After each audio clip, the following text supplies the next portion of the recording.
ನಮಸ್ಕಾರ ಸನಾತನಿಗಳೇ. ನೀವು ಸ್ತ್ರೀ ಶಾಪ ಅನ್ನೋ ಒಂದು ಶಾಪದ ಬಗ್ಗೆ ಮೊದಲು ಎಲ್ಲಾದರೂ ಕೇಳಿರಬಹುದು.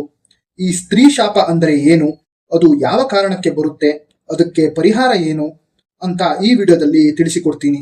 ಕೊನೆಯ ತನಕ ಸ್ಕಿಪ್ ಮಾಡದೆ ನೋಡಿ.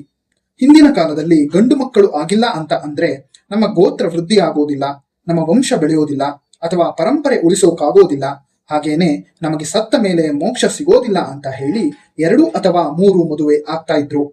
ಕೇವಲ ಪುತ್ರ ಪ್ರಾಪ್ತಿಗಾಗಿ ಈ ರೀತಿಯಾಗಿ ಮಾಡ್ತಾ ಇದ್ರು. ಇನ್ನು ಕೆಲವು ಕಚ್ಚೆ ಹರುಕ ಮಹಾಭೂಪರು ಗಂಡು ಮಕ್ಕಳು ಇದ್ರೂ ಕೂಡ ತಮ್ಮ ತೆವಲಿಗಾಗಿ ತೋಟದ ಮನೆಯಲ್ಲಿ, ಪಂಪ್ ಹೌಸ್ಗಳಲ್ಲಿ ಹಾಗೂ ಬೇರೆ ಕಡೆಗಳಲ್ಲಿ ಅನೈತಿಕ ಸಂಬಂಧಗಳನ್ನ ಬೆಳೆಸ್ತಾ ಇದ್ರು. ಇದು ಹಳ್ಳಿಗಳಲ್ಲಿ ಹೆಚ್ಚಾಗಿ ನಡೀತಾ ಇತ್ತು.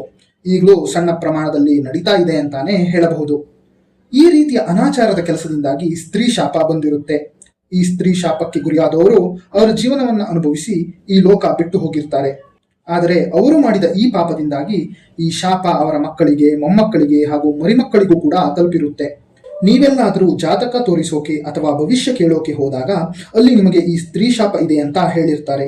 ಈ ಸ್ತ್ರೀ ಶಾಪದಿಂದ ವಿಮೋಚನೆ ಸಿಗಬೇಕು ಅಂತ ಅಂದ್ರೆ ಯಾವುದಾದರೂ ಒಂದು ಅಮ್ಮನವರ ಶಕ್ತಿಪೀಠಕ್ಕೆ ಹೋಗಿ ಅಲ್ಲಿ ಭಾಗೀನವನ್ನ ಸಮರ್ಪಣೆ ಮಾಡಿ ಖಡ್ಗಮಾಲಾ ದೇವಿಯ ಸ್ತೋತ್ರವನ್ನು ಪಠಣೆ ಮಾಡಬೇಕು. ಈ ಸ್ತೋತ್ರವನ್ನು ಪಾರಾಯಣ ಮಾಡೋದಕ್ಕಿಂತ ಮುಂಚೆ ಅಮ್ಮನವರಲ್ಲಿ ಭಕ್ತಿಯಿಂದ ನೀವು ನಿಮ್ಮ ತಂದೆನೋ, ನಿಮ್ಮ ತಾತ ಅಥವಾ ಮುತ್ತಾತನೋ ಮಾಡಿರೋ ಈ ಅವಿವೇಕಿ ಕೆಲಸಕ್ಕಾಗಿ ಕ್ಷಮಿಸು ಅಂತ ಕೇಳಿಕೊಳ್ಳಬೇಕು. ಈ ರೀತಿಯಾಗಿ ಮಾಡೋದ್ರಿಂದ ನಿಮ್ಮ ಮೇಲೆ ಇರುವ ಈ ಸ್ತ್ರೀ ಶಾಪ ಒಂದಿಷ್ಟು ಕಡಿಮೆ ಆಗುತ್ತೆ. ನಿಮ್ಮ ಜೀವನದಲ್ಲಿ ಒಂದಿಷ್ಟು ಒಳ್ಳೆಯ ಬದಲಾವಣೆ ಕಂಡು ಬರುತ್ತೆ. ಸ್ತ್ರೀ ಶಾಪ ಅನ್ನೋದು ಅಷ್ಟು ಸುಲಭವಾಗಿ ಹೋಗೋದಿಲ್ಲ. ಅದು ನೊಂದ ಸ್ತ್ರೀಯ ಶಾಪ ಆಗಿರುತ್ತೆ.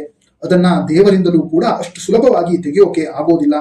ನಮ್ಮ ದೇಶದಲ್ಲಿ 54 ಶಕ್ತಿಪೀಠಗಳಲ್ಲಿ ಒಂದಕ್ಕೆ ಹೋಗಿ ನೀವು ಮೊದಲು ಹೇಳಿದ ಈ ಕೆಲಸವನ್ನು ಮಾಡಬೇಕಾಗುತ್ತೆ.